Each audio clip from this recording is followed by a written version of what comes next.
Hello friends. Now in this lecture we will study about the heating effect of electric current. In the previous lecture we have seen one activity which is related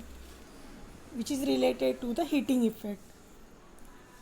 Now in that activity we have seen that if in an electric circuit the resistor is connected, then when current passes through this circuit, then there will be heat produced in the resistor. If we add their electric motors or toys or other equipments, then it is converted, that electrical energy, it is converted into mechanical energy, that we have studied. Then we have also studied the electrical power, which is equal to P is equal to potential difference multiplied by current, that is P is equal to V into I. And we have also seen the formula for the heat energy produced in that electric circuit. And we have also seen the units of electric power, that is watt. And now in that is only activity in that previous lecture, that is not asked in the exam, but the formula it is given that you should remember, and the unit of electrical power. And now in this heating effect of electric current, then when a resistor is connected in an electric circuit, heat is produced in it due to the current, and this is known as the heating effect of electric current. म्हणजे कोणत्या सर्किटमधल्या रेजिस्टरला जर आपण current त्याच्यातून pass केला तर ते जे resistor आहे ते गरम होतं, म्हणजे हीट त्या ठिकाणी प्रोड्यूस होते, आणि ही हीट जी आहे ही करंटमुळे निर्माण होते, आणि म्हणून याला heating effect of electric current असं म्हणतात. आता या धड्यामध्ये आपल्याला heating effect of magnetic effect of electric current ते पण आपल्याला पाहायचं आहे, पण ते नेक्स्ट टॉपिकमध्ये, नेक्स्ट लेक्चरमध्ये. यामध्ये आपल्याला हीटिंग इफेक्ट पाहिजे आहे. मग या हीटिंग इफेक्टवर आधारित बरेचसे इक्विपमेंट्स आपण यूज करतो, आणि ते इक्विपमेंट्स म्हणजे water boiler, electric cooker, electric bulb, या सगळ्यांमध्ये साधारणतः हीट प्रोड्यूस होते. जेव्हा आपण याच्यामधून करंट पास करतो त्यावेळेस त्याच्यामध्ये हीट प्रोड्यूस होते, आणि म्हणून हे जे इक्विपमेंट आहे हे या हीटिंग इफेक्ट ऑफ इलेक्ट्रिक करंटवर आधारित आहे. आता इथे साईडला तुम्हाला एक कॉईल दिलेली आहे.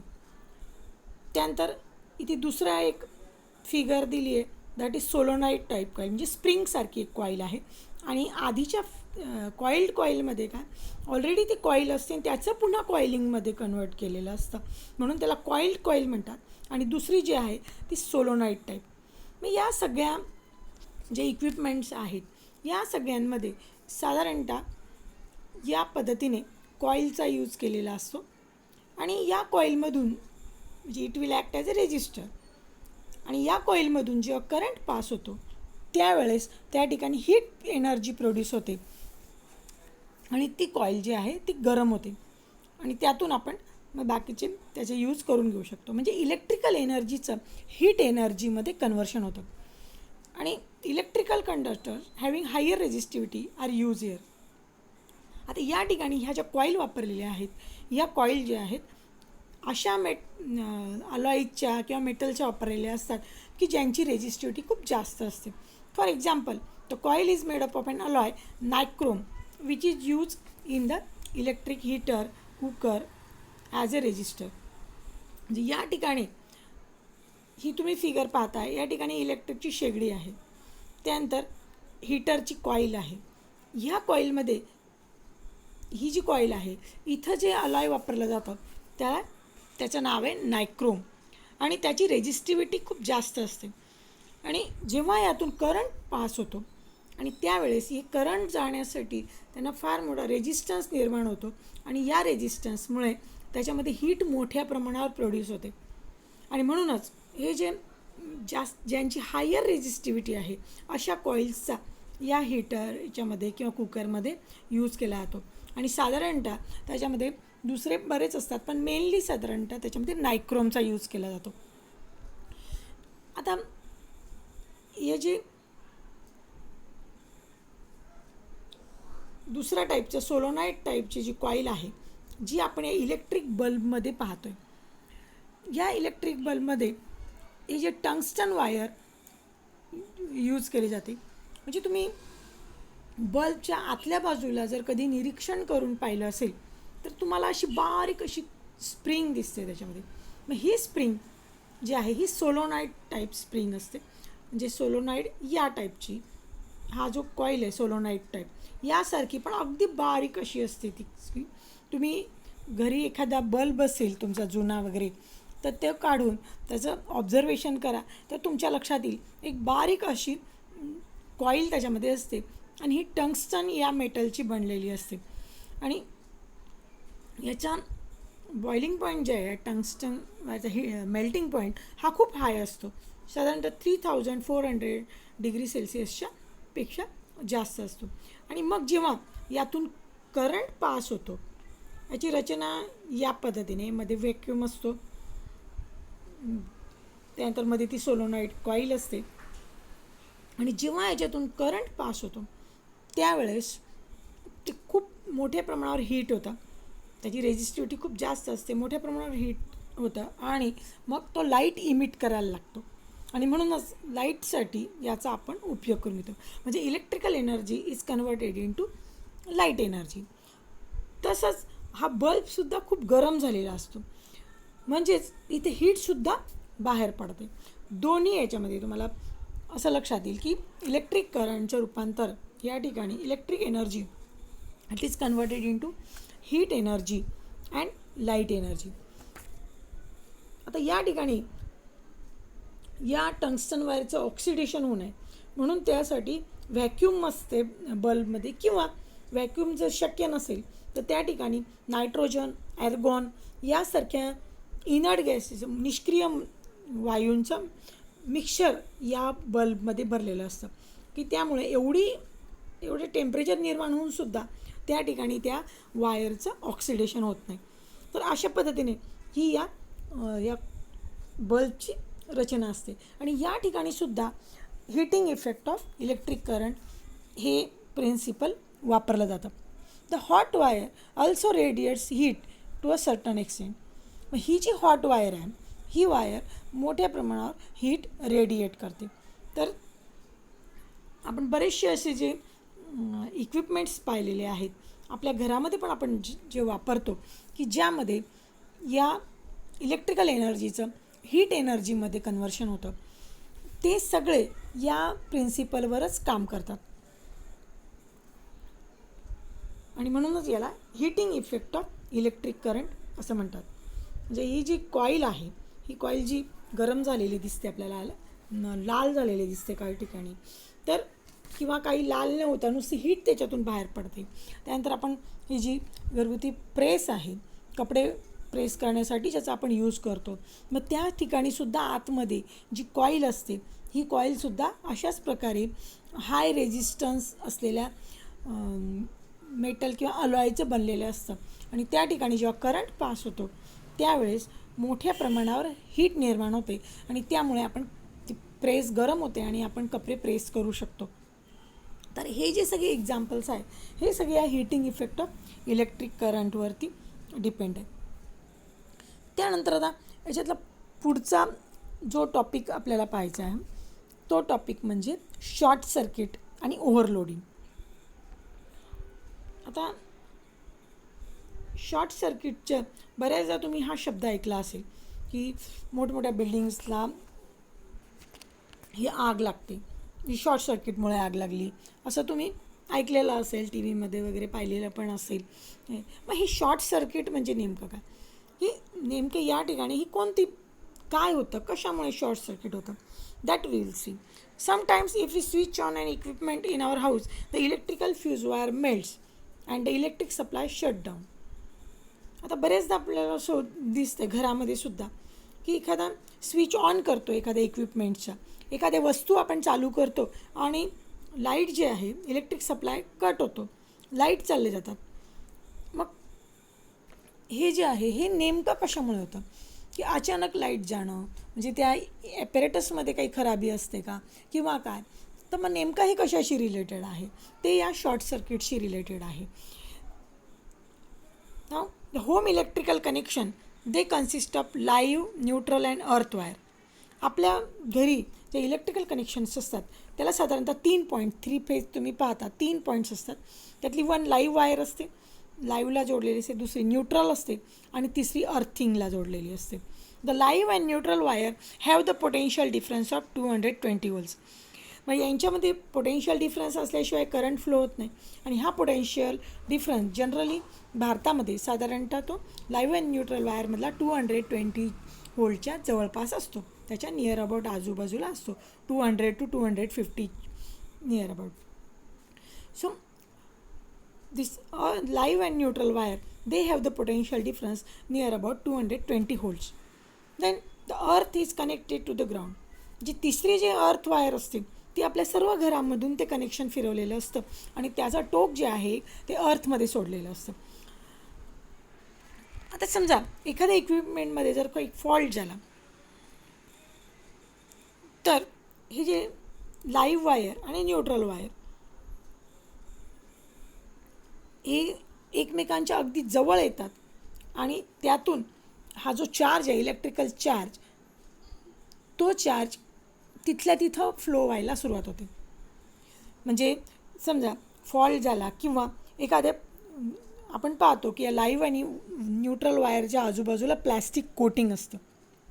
म्हणजे आपल्या घरामध्ये जे कनेक्शन फिरलेलं असतं त्यामध्ये हे सगळ्या वायर एकमेकांच्या अगदी जवळ असतात, पण त्याच्यामध्ये प्लॅस्टिक कोटिंग असल्यामुळे, इन्सुलेशन असल्यामुळे तो जो इलेक्ट्रिक चार्ज आहे तो चार्ज त्या वायरमधून बरोबर फ्लो होत असतो, ते एकमेकांशी कॉन्टॅक्टमध्ये येत नाही. पण काही कारणाने जर हे प्लॅस्टिक वायरचे हे जे कोटिंग तुटलं असेल किंवा इक्विपमेंटमध्ये काही फॉल्ट झाला असेल, कोटिंग हे जे आहे ते निघून गेलेलं असेल, तर हे जे लाईव्ह वायर आणि न्यूट्रल वायर हे ओपन होतात आणि एकमेकांच्या जवळ त्या ठिकाणी ओपन झाल्यामुळे तो जो करंट आहे, तो जो चार्ज आहे तो या लाईव्ह वायरवरून तिथल्या तिथे न्यूट्रल वायरवर ट्रान्सफर होतो. म्हणजे लांबून त्यांचं फिरण्याच्या ऐवजी तो तिथल्या तिथे म्हणजे हे जे सर्किट असतं मोठं, हे सर्किट छोटं होतं. म्हणून याला आपण नाव दिले शॉर्ट सर्किट. म्हणजे तिथल्या तिथे तो करंट फ्लो व्हायला सुरुवात होते आणि त्यामुळे मोठ्या प्रमाणावर तिथल्या तिथे करंट फ्लो होतो आणि मग या प्रोसेसमुळे मोठ्या प्रमाणावर हीट प्रोड्यूस होते त्या ठिकाणी. आणि जर त्या ठिकाणी एखादा इनफ्लेमेबल मटेरियल असेल, जळाऊ वस्तू त्या ठिकाणी असेल, मे बी वूड, क्लॉथ और प्लॅस्टिक एट्सेट्रा, कोणतंही असं प्लॅस्टिक की जे जाळ पकडतं लवकर, असं एखादं त्या ठिकाणी अवेलेबल त्या आजूबाजूला पसरलेलं असेल त्या ठिकाणी, तर ते लगेच कॅच करतं.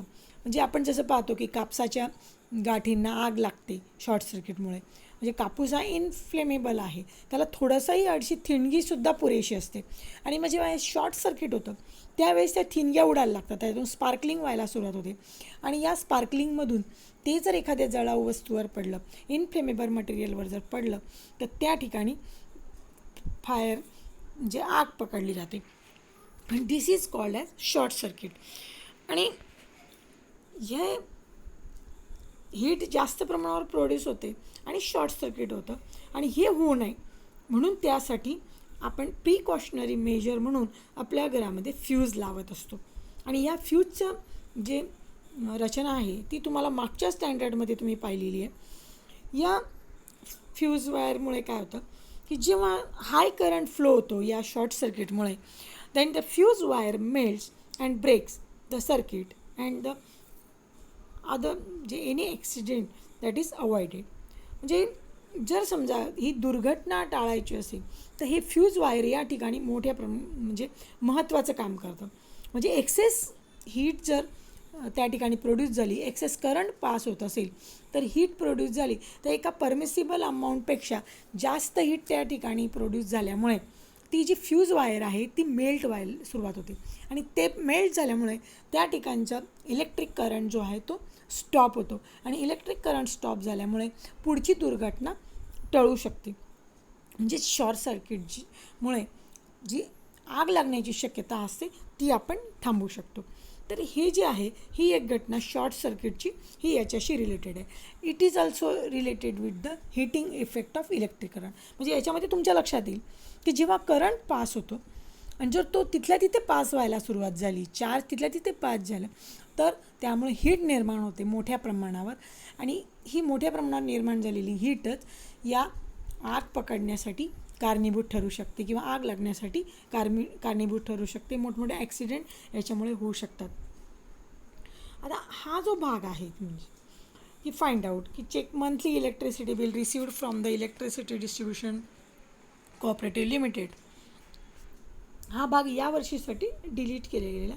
पण तरी तुमच्या माहितीसाठी तुम्ही हे लक्षात ठेवा की electricity bill specifies the usage in unit. म्हणजे ते बिल जे आपल्याला ते युनिटमध्ये आलेलं असतं. मग what is this unit?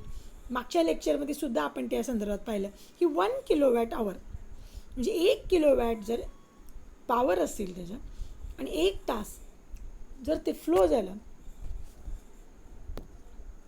1 kilowatt एवढे पॉवर जर 1 तास फ्लो होत असेल वस्तूमधून, आपल्या घरच्या इक्विपमेंटमधून, तर त्या ठिकाणी जी इलेक्ट्रिकल एनर्जी यूज होते ती 1 युनिटची असते.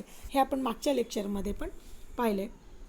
तर त्यालाच आपण 1 युनिट असं म्हणतो. म्हणजे इलेक्ट्रिसिटीचं जे युनिट असतं 1 युनिट म्हणजे हे या पद्धतीचं की 1 किलोवॅट आवर. तर हे तुमच्या माहितीसाठी लक्षात ठेवा. या वर्षीच्या सिलॅबसमधून ते एक्सक्लूड करण्यात आलेलं आहे.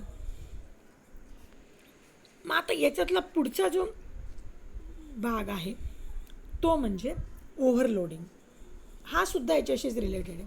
Many times particularly in the summer season, म्हणजे साधारणतः उन्हाळ्यामध्ये huge electrical power is use in the evening due to home lightning, fans, air conditioner, usage of electricity in the shop etcetera.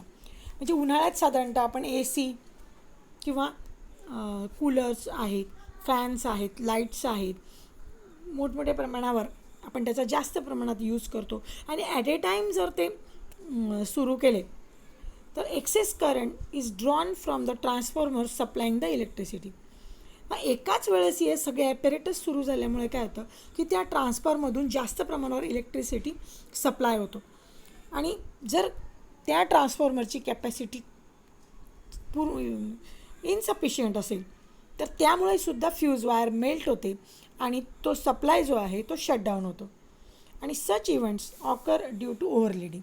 मग यालाच आपण ओव्हरलोडिंग म्हणतो की त्याच्या क्षमतेपेक्षा जास्त प्रमाणात इलेक्ट्रिसिटी त्यातून प्रवाहित केली जाते. म्हणजे ॲट ए टाईम आपण ह्या सगळा लोड जो खेचला जातो, एकदम सगळे हाय ज्याला जास्त पॉवरचे इक्विपमेंट्स असतात ते जास्त पॉवरचे इक्विपमेंट जेव्हा आपण ॲट ए टाईम सुरू करतो आणि जर ट्रान्सफॉर्मरचे कॅपॅसिटी कमी पडली तर अशा पद्धतीने हे ओव्हरलोडिंग आपल्याला याच्यामध्ये दिसतं.